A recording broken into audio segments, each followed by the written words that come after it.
Good morning. This second Sunday after Pentecost. Has the celebration of Pentecost opened our hearts to invite the Spirit in? Now, the first reading today was from Deuteronomy, but the alternate reading was from Isaiah, actually 1 Samuel, and that's the one that I thought I was preaching on.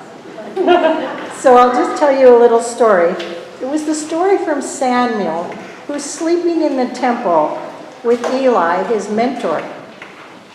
And he hears someone calling him, Samuel, Samuel. And he thought it was Eli. So he went to Eli and said, "Here I am." And Eli said, "Well, I didn't call you." So he sent him back again. And again Samuel heard, "Samuel, Samuel."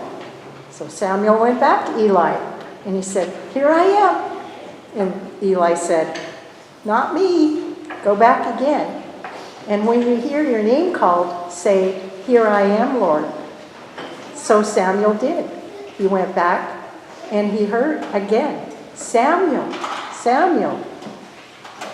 And then I'll go on and tell you what happens next. So that was the reading for Old Testament I went with.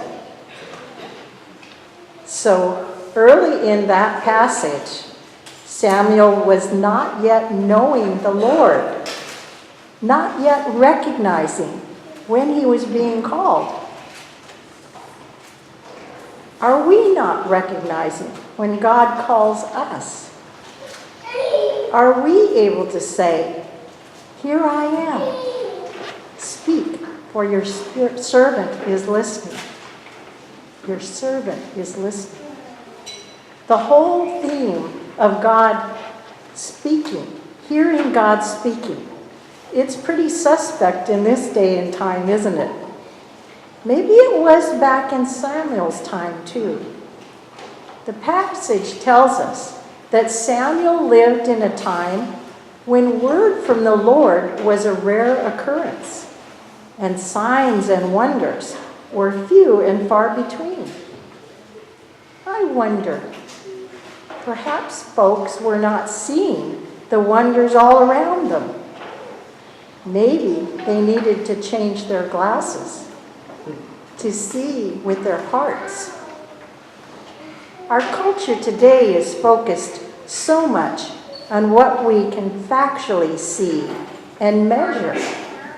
We're so busy solving problems, managing our daily routines, trying to control outcomes. Have we left room for mystery?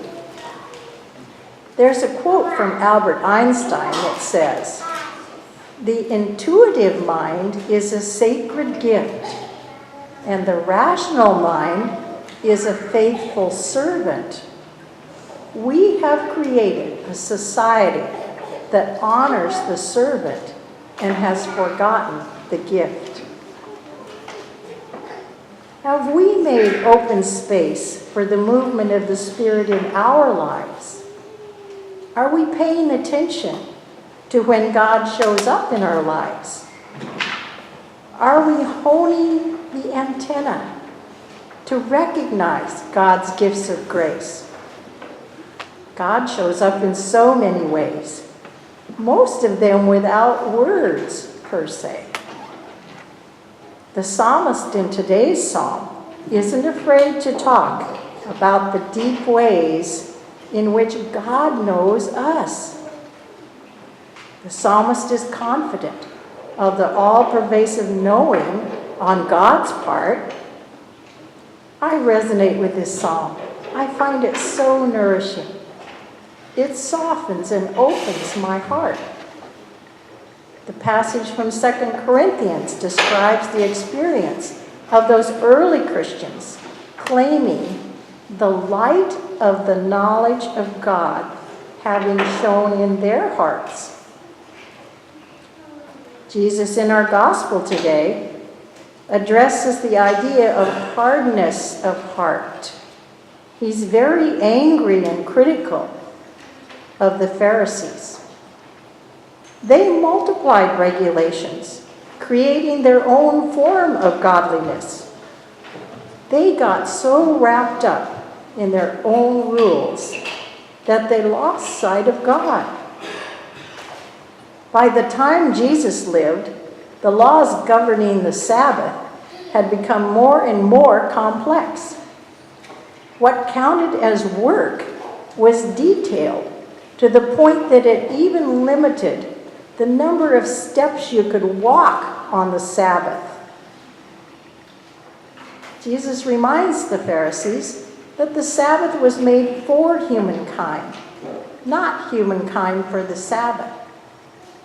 Just like all the other laws, the Sabbath keeping was made for the well-being of the community and not just self-righteous piety. It's about rest and healing so that we can be refreshed and renewed for the work of loving God and our neighbor. Remember the greatest commandment? You shall love your God with all your heart and with all your soul and with all your mind. This is the greatest and first commandment. And a second is like it. You shall love your neighbor as yourself. On these two commandments are all the law and the prophets. The purpose of the law is to live in loving relationship. If we're loving God and our neighbors, those things all fall into place. In her book, Plan B, Further Thoughts on Faith, Anne Lamott writes, "There's a lovely Hasidic story of a rabbi who always told his people that if they studied the Torah, it would put scripture on their hearts.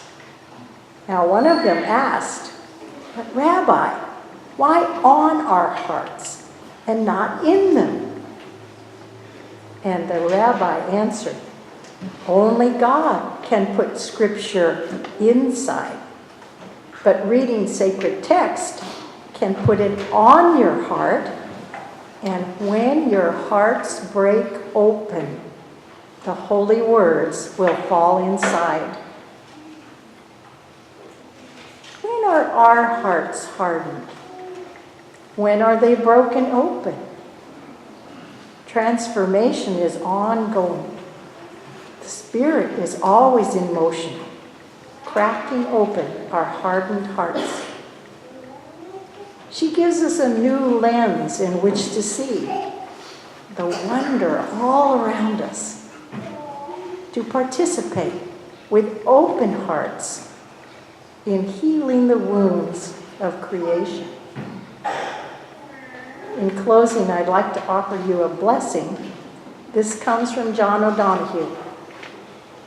May you have the grace and wisdom to act kindly, learning to distinguish between what is personal and what is not.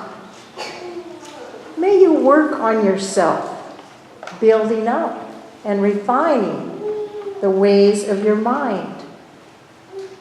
May you learn to cultivate the art of presence in order to engage with those who meet you. May you know the wisdom of deep listening, the healing of wholesome words, the encouragement of the appreciative gaze, the decorum of held dignity. May you have good friends to mirror your blind spots. Amen.